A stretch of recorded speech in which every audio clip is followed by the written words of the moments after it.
Have you ever paused to consider how ancient texts, ones forged in moments of profound crisis, continue to offer incredibly relevant guidance? It's amazing, isn't it? Yeah, for our faith, for building communities, even for navigating our most personal relationships today. It's a powerful thought. It really is. Today, we are about to embark on a deep dive into just such a source. Hmm. Our focus for this deep dive is Surah Al-Ahzaab. That's the 33rd chapter of the Quran. A really pivotal chapter. Absolutely. It was revealed during an intensely critical, tumultuous period in Medina. Right, mainly after the Battle of the Trench, which was, the 5th year after the Hijrah. Exactly. And just a note, when we refer to the Prophet Muhammad, you'll hear us use the honorific peace and blessings be upon him out of reverence. We might shorten it sometimes just for the flow of conversation. Of course. And what's truly fascinating here, I think, is that Surah Al-Ahzaab is far more than just a historical account. Right. It's not just what happened then. Not at all. It's an incredibly rich source of enduring lessons on faith, on social conduct, divine law. It sounds like a real blueprint. It really serves as one, yeah. A blueprint for building and sustaining a resilient, just community. One that can handle pressures from outside and maybe even inside. Precisely. Both the big external threats and those more subtle internal challenges that can, erode trust. So our mission with this deep dive is to meticulously extract the most important nuggets of knowledge, the key insights from this powerful chapter. And we're grounding this analysis firmly in classical Sunni Islamic scholarship. That's right. We're drawing from really reputable sources, Tafsir Ibn Kathir, Ma'arif al-Quran. And the authentic hadith collections like Sahih al-Bukhari and Sahih Muslim. Exactly. So this approach ensures you, the listener, receive a doctrinally pure, well-supported, and hopefully a deeply insightful understanding. We'll be moving through its themes quite carefully, looking at how it addressed critical phases in the history of that early Muslim community. But not just the history. No. Crucially, we'll also explore how it offers timeless wisdom, principles, surprising insights even. They go way beyond that original context. So it's about understanding what happened then, why it mattered then. And why its guidance still resonates so powerfully for us today. Why it offers clarity.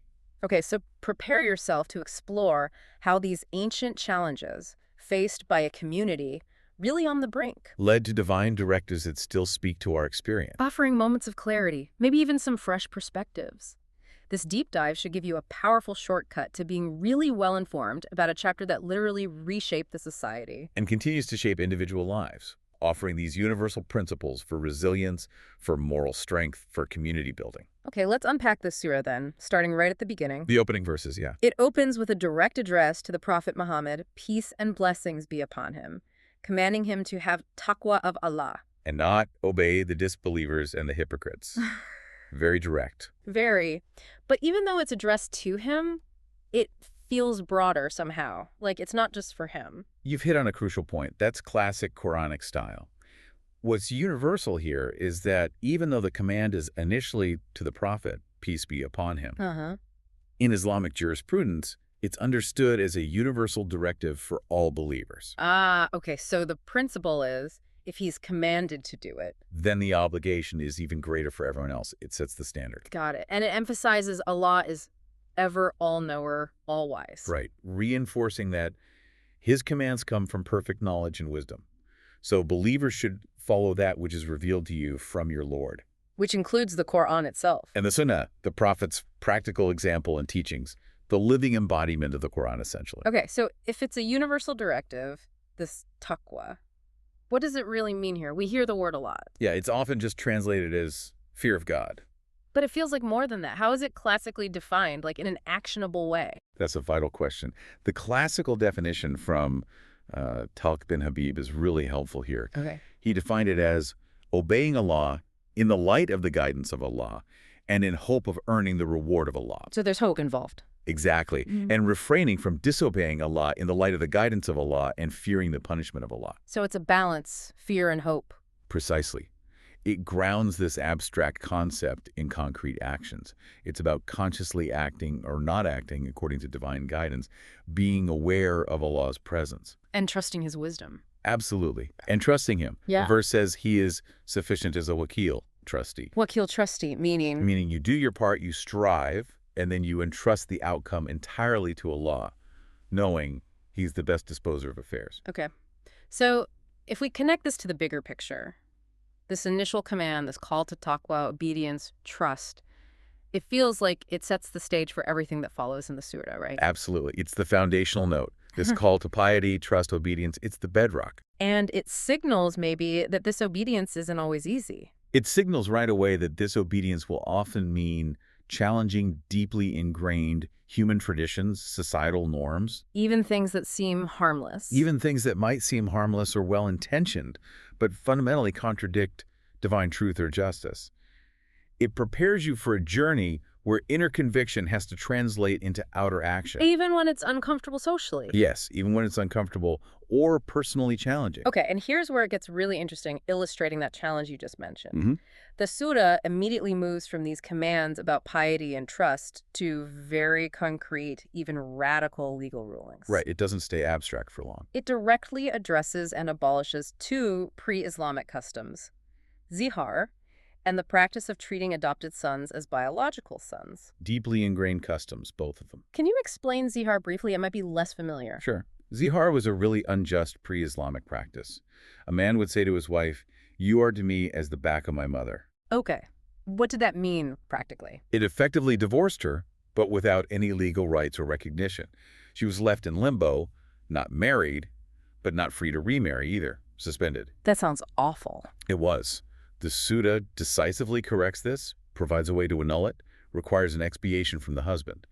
But, as you said, the more radical social overhaul here Yeah. is the abolition of treating adopted sons as biological sons, especially regarding inheritance, lineage, marriage rules.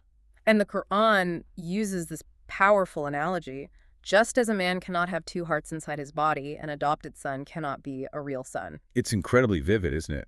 Instantly understandable. So what's the deeper teaching there about identity reality? It powerfully illustrates that social fictions, however comforting or long-standing, Like calling an adopted son your real son. exactly, they cannot and must not override biological realities or fundamental truths about kinship and lineage. One heart, one biological father. And the command is explicit. Crystal clear. Call them by their fathers, that is more just with Allah. And this came up specifically with Zayd ibn Haritha. Yes, the historical context is key. Zayd was beloved by the Prophet, peace be upon him, and was known everywhere as Zayd bin Muhammad because he was adopted. So this ruling directly affected him and the Prophet's household. Profoundly. It clarified lines of inheritance, marriage prohibitions, even tribal identity, which was paramount then. It rectified practices that contradicted truth and justice. This really connects that abstract idea of taqwa, obeying Allah, to its very real-world application in legal and social reform. It makes it tangible. Absolutely tangible. It shows that obeying divine law sometimes means correcting human tradition, even when it's uncomfortable, even when it disrupts social structures. You have to let divine law lead. Precisely. It's a profound example of obeying Allah over inherited custom, even deeply embedded ones. Imagine the courage needed to dismantle that. It wasn't just a legal tweak. It was changing identity. Exactly. Challenging notions of family, honor, belonging. It teaches that piety demands adherence to truth and justice, even over convenience or emotional ties. And within this exact context, reforming family relations, verse 6 also gives a special status to the Prophet's wives. A very profound and unique status, yes. They are declared the mothers of the believers, Ummahat al-Mu'minin. And that's not just an honorary title. No. What are the implications? It carries profound legal and spiritual weight. For instance, it makes it unlawful for any man to marry them after the Prophet's passing. Ah, preserving their status. Yes, preserving their unique status, their spiritual motherhood, preventing any potential issues. It highlights their role as guides, the reverence due to them. Their protected position. Exactly. And this high standard set within the Prophet's own home actually prepares us for the next point about universal accountability. Okay, because the surah then broadens its scope significantly. It does, yeah. It mentions a solemn covenant taken from the greatest of messengers. Who were these prophets and what was this covenant about? This covenant was taken from a specific group: Noah, Abraham, Moses, Isaac, Jesus, and Muhammad. Peace and blessings be upon them all. The Ulu Azm. Exactly. The most resolute messengers, known for their steadfastness, patience, resolve against huge opposition, And the covenant's purpose. to establish and convey Allah's religion to humanity, to guide them, call them to worship Him. And the verse adds something about truthfulness. Yes, that he may ask the truthful about their truthfulness, implying that even these exalted prophets Even they will be held accountable. accountable for fulfilling their mission, for how truthfully and effectively they delivered the message. Wow, that's a powerful reminder of the gravity of responsibility, even for them. It underscores the weight of their roles, absolutely. And by extension, By extension, it highlights the heavy responsibility on all believers, if they are accountable for truthfulness. how much more so are we? Exactly. Accountable for our sincerity, truthfulness, steadfastness. This principle of universal accountability becomes especially relevant now. As the surah moves into a period of immense trials. Precisely. Where sincerity and commitment are put to the ultimate test. Okay, now we arrive at what many consider the thematic heart of the surah. The Battle of Al-Ahzaab, the Battle of the Trench. An incredibly detailed account. What Yeah. was the situation? How dire was it for the Muslims in Medina? What's fascinating and terrifying is the sheer scale of the threat. It was existential. Not just another skirmish. Not at all. A massive Confederate force, Al-Ahzaab, the Confederates, maybe up to 15,000 men besieged them. 15,000. Against how many Muslims? Only about 3,000. They were facing this huge alliance, Quraysh from Mecca, Ghatafan tribes, others, All rallied by whom? instigated by the exiled Jewish tribe of Banu Nadir, who held a grudge. It was an overwhelming force determined to wipe them out. And their defense strategy, digging the trench, that was new for Arabia, wasn't it? Completely innovative, based on the advice of Salman al-Farsi, the Persian companion. Right, he knew about fortifications. Exactly. They worked tirelessly digging this huge trench. And the Quran vividly describes the psychological state during the siege. Which lasted how long? Nearly a month. The verse says, the eyes grew wild and the hearts reached up to the throats. That paints a picture of sheer terror. Utter terror, uncertainty, gnawing hunger, constant fear of attack, unimaginable stress. So it wasn't just a military fight. No, it was a profound test of faith, endurance, resolve. A spiritual crucible. Designed to sort people out. Exactly. Designed to distinguish the sincere believers from the insincere hypocrites. To reveal the qualities of true faith under extreme duress. That external threat acted as an internal purifier. Perfectly put. It stripped away pretensions, separated the truly committed from the superficial. It tested their taqwa directly. So this siege really exposed people's true nature. How did the hypocrites react? Those who claimed faith but didn't really have it. Their reaction was stark. Cowardice, lack of faith. The surah quotes them saying things like, What kinds of things? Allah and his messenger promised us nothing but delusion. Openly cynical, betraying their emptiness. And did they try to leave? Yes, they made flimsy excuses to abandon the battlefield, claiming their homes were vulnerable when they weren't. Their real aim was just to flee. So treachery, empty words. Exactly. Disregard for their promises. They were trying to demoralize others too, spreading doubt, a real internal threat. And in stark contrast, how did the sincere believers respond to these overwhelming odds? Their response was luminous, steadfast, resolute, unwavering. They didn't see it as a sign of defeat. No, they saw the overwhelming odds as a fulfillment of Allah's promise that faith would be tested. So it actually strengthened their faith? It only added to their faith, deepened their submission. They reportedly said, this is what Allah and his messenger had promised us, and Allah and his messenger spoke the truth. Wow. So this hardship was a divinely ordained trial, designed to clearly differentiate true believers from hypocrites. Showing that genuine faith is proven through hardship. Proven and strengthened through hardship, not ease. The crucible separates the gold from the dross. Okay. And amidst all this pressure, this contrast, verse 21 explicitly calls the Prophet Muhammad, peace be upon him, the excellent model, uswa hasana. Yes, for anyone who hopes in Allah in the last day. What specific practical lessons can we take from his leadership during the trench? The lessons are profound and practical. His unwavering patience, despite suffering hunger just like everyone else. His strategic thinking. Absolutely. Accepting Salman's advice about the trench, and crucially, his absolute reliance on Allah, even when things looked hopeless. And he led by example. Completely. Yeah. He physically worked alongside them, carrying soil, sharing the hardship.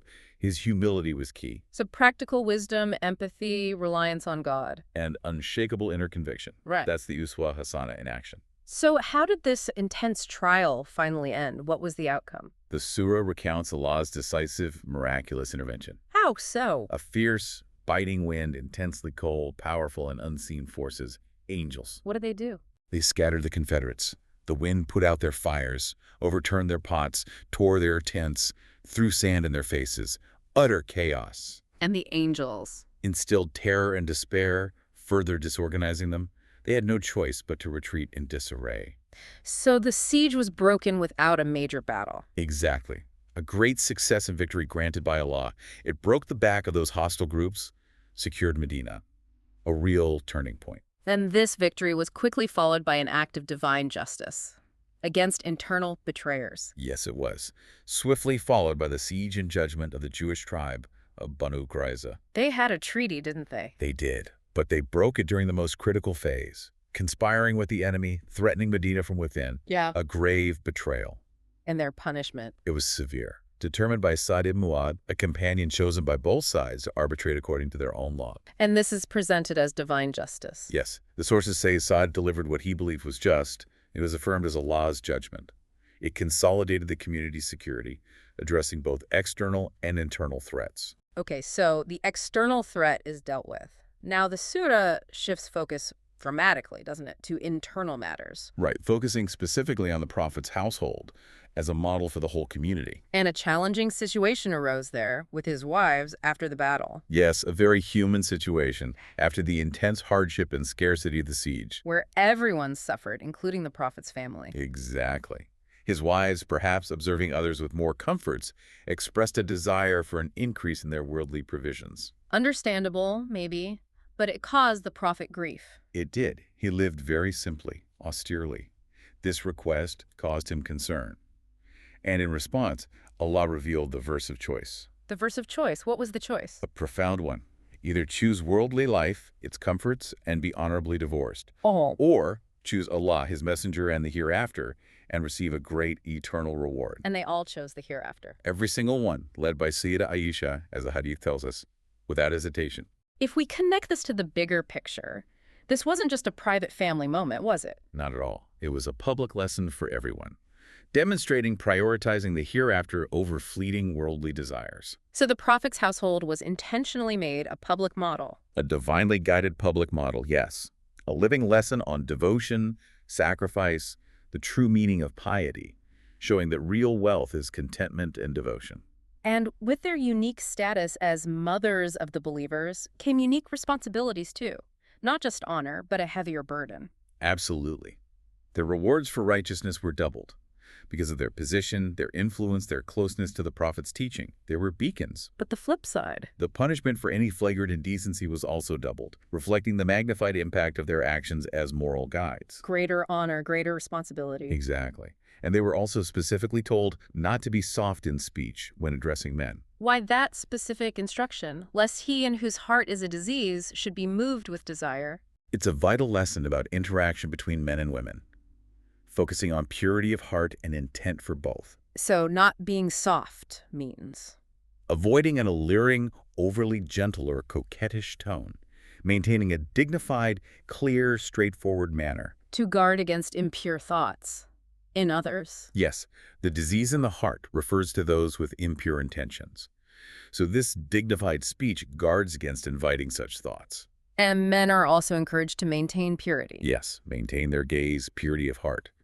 The aim is an environment of respect, chastity, spiritual purity in all interactions. Preventing that disease in the heart from finding an opening. Exactly. Upholding the moral fabric. And this applies beyond just face-to-face talk, right? Even online today. Good point. And then verse 33, the command to the Prophet's household to remain in your homes and do not display your beauty as it used to be displayed in the days of earlier ignorance. Right. The term used is tabarruj. What does tabarruj mean exactly? It's classically explained as the excessive, attention-seeking display of personal adornment or charm before non-mahram men. Men they could potentially marry. Right, like the way women might have paraded their beauty openly in pre-Islamic times. And how literally should staying at home be taken? Is it absolute confinement? While staying home is presented as an ideal for purity and protection. Creating a sanctuary. Exactly. Yeah. Scholars clarify it's not an absolute ban on ever leaving. We know from hadith, the Prophet's wives and other women went out for necessities. Like Hajj, Umrah, visiting family. Seeking knowledge, tending the sick, yes. Provided they observed proper hijab and decorum in public. So the core principle is about how and why you go out. Precisely. Modesty, avoiding unnecessary display rather than absolute confinement. Okay, so what's the overall purpose of all these directives? The choice, the speech, the modesty for the prophet's household, and the whole community. It's a holistic ethical framework. The verse ends by stating Allah's desire to remove all abomination from you, O members of the family, and to purify you completely. A complete purification. Yes. These rules were designed to establish a new, pure social order, moving away from the lax morals of pre-Islamic Jahiliyyah. So the prophet's home became a living example. A living testament to Islamic law and ethics, showing all believers how to implement these principles in their own lives, creating a wholesome, upright society. Purification from within, radiating outwards. Beautifully put, yes. Okay, this next verse, verse 35, feels incredibly powerful. It's often called a cornerstone of Islamic egalitarianism. It really is. What's fascinating is how explicit and comprehensive it is. It lists 10 virtues. Three fundamental virtues, yeah, covering the whole spectrum of a believer's life. Submission, belief, obedience, truthfulness, patience, humility, charity, fasting, chastity, and frequent remembrance of Allah. And for all these. For all of them, the verse unequivocally states that both men and women receive the exact same reward from Allah. Forgiveness and a great reward. Immense reward. It explicitly affirms their spiritual equality. Piety and righteous actions are the only criteria for divine favor, regardless of gender. That's a radical statement, even now. Absolutely. And wasn't this revealed in direct response to questions from women like Salama, who felt women weren't being mentioned enough? Exactly. The historical context is crucial here. Classical sources describe it as a kind of protest discourse. Maybe feminist in nature is how some frame it. Really? Yeah, these revered female companions raised a valid point. Salama reportedly asked the Prophet, peace be upon him, why are men mentioned and we are not? A sincere question. Absolutely sincere. And it led to this divine answer of overwhelming beauty, as the sources put it. Which left no doubt about spiritual equality. Indisputably affirmed their equal spiritual standing and agency. It shows how sincere inquiry can lead to divine clarification. Okay, now we hit another pivotal moment of legal and social reform, intertwined with personal experience. The Prophet's marriage to Zainab bint Jahsh. This wasn't just personal, it was a divinely orchestrated public lesson. Very challenging. Zainab was first married to Zayd ibn Haritha, the Prophet's freed slave and adopted son, who, as we said, was known everywhere as Zayd bin Muhammad. reflecting that pre-Islamic custom. Exactly. Their marriage had difficulties, the Susa hints at this. Eventually, despite the Prophet's efforts to reconcile them. At Allah's command. Yes, Yeah. it ended in divorce. And then, Allah decreed that the Prophet himself should marry Zainab. Which carried huge social weight, marrying his adopted son's ex-wife. Immense weight.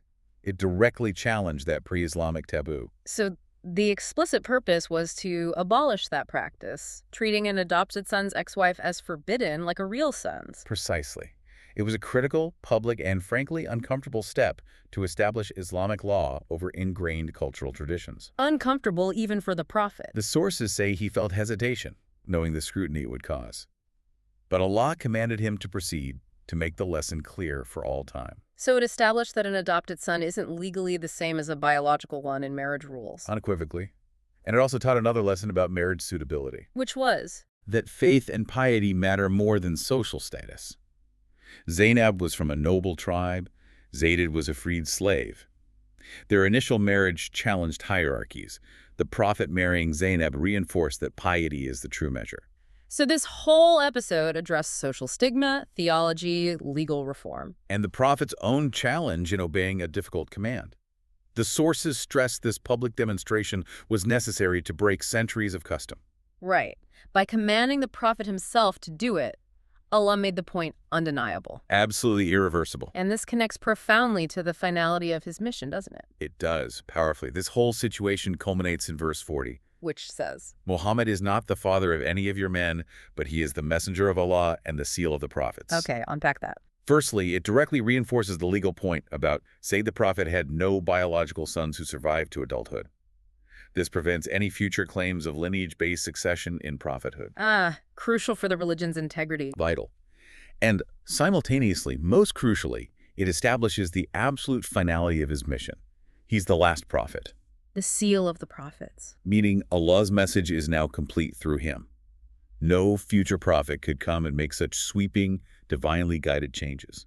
This was it. A one-time reform, sealing the message. Exactly. Closing the chapter on prophethood, solidifying the eternal Islamic legal framework just established. Okay, the final section of the surah really seems to complete this blueprint for the community. Detailed rulings on law, social etiquette. A very systematic approach to community building, yeah. Personal conduct, too. Even in something potentially difficult like divorce, dignity is emphasized. Verse 49 deals with divorce before the marriage is consummated. Okay, what are the rules there? No waiting period, Right. or ida for the woman, because the main point of ida is checking for pregnancy, which isn't possible here. Makes sense. But, and this is key for Islamic justice, she is still entitled to a provision, mata, from the husband. To ensure her dignity and support. Exactly. And the overarching command to the husband is for a gracious release. Sarah and Jamila. Sarah and Jamila. A gracious release. That sounds beautiful, actually. Honoring her rights even in separation. It highlights a core principle. Even in divorce, the woman's rights and dignity must be upheld. Fairness, respect, preventing exploitation. A stark contrast to pre-Islamic practices. Very much so. It shows how comprehensive the surah's reforms are, down to the details of personal relationships. Okay, next, ruling social etiquette in the Prophet's own home. This came from a very human situation. Companions lingering after a meal. That's right.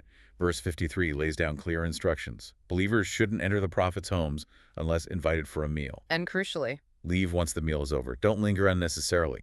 It came after some companions stayed too long after a wedding feast, causing the Prophet discomfort he was too shy to voice. understandable in that close community. And more significantly, when asking the Prophet's wives, the mothers of the believers, for anything, they must do so from behind a partition or a screen, establishing a barrier. Respecting their status and privacy. And the reason given is pure for your hearts and their hearts. Which suggests it's not just practical, but spiritual too. Absolutely. It goes right to human intention. It's about minimizing potential for misinterpretation, improper thoughts, undesirable desires. Creating a buffer that maintains spiritual purity and modesty for both sides.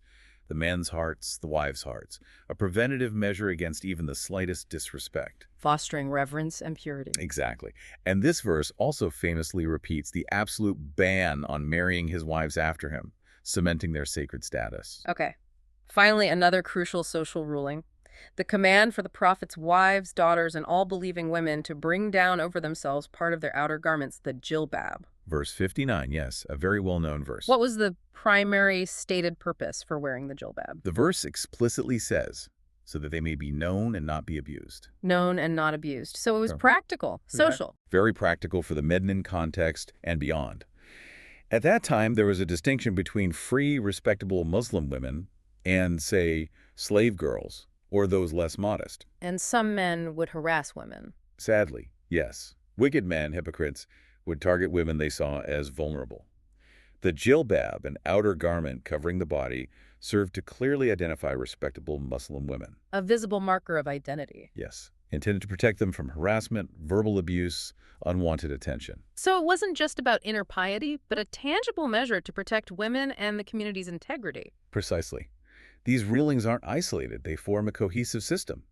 The surah identified external threats, then internal ones, Like hypocrisy, lax morals. and then provided legal and social tools to deal with them.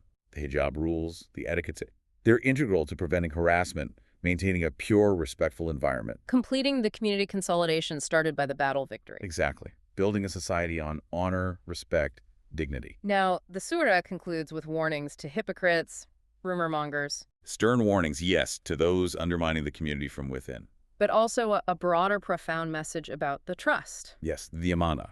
The final verses summarize its gravity. It was offered to the heavens, the earth, the mountains. And they refused it, out of fear. Yes, but man accepted it. It's not just a metaphor. What is this trust?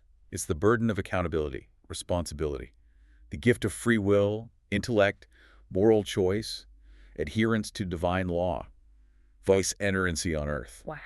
It profoundly underscores the whole surah's message. Fulfill covenants, obey Allah, establish justice, strive for piety. Reminding us of the cosmic weight of our choices. The profound significance of our moral actions, and the unique, heavy responsibility we carry as humans. Hashtag tag outro. So after this incredibly deep dive into Surah Al-Ahzaab, born in crisis but so rich, What does it all mean for us today? Well, the analysis reveals this comprehensive, structured divine guidance for consolidating and purifying that early community. But the lessons aren't just historical footnotes. No, they feel enduring. Absolutely enduring principles. It starts with those fundamentals.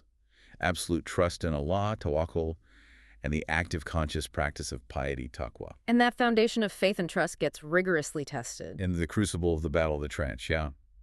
Which exposes hypocrisy, clarifies allegiances. And solidifies the faith of the sincere. A story of purification through adversity. And from that crucible, the Surah gives us this meticulous blueprint for a pure, just society. First through the Prophet's household as a model. Purified, set as a public example, and then through those radical legal and social reforms. Dismantling harmful pre-Islamic customs. And establishing a new, divinely ordained ethical order. That triumph of divine law over ingrained human tradition is a central theme, isn't it? Undeniably, it truly feels like a timeless guide for individual piety, community resilience. Demonstrating that real victory, lasting success, isn't just military or political. It's deeper. Much deeper. It's in purifying the heart, the integrity of intentions, establishing divine law and justice in all parts of life. A holistic path. So for you, our listener, the next time you face a challenge testing your resolve, Or maybe a social dilemma that requires a courageous look at norms and traditions.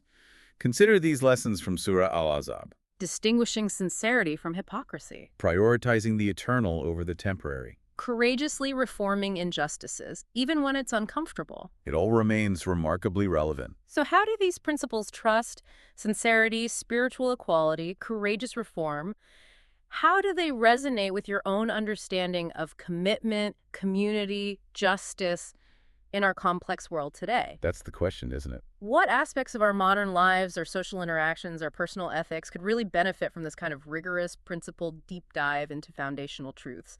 Something to really mull over.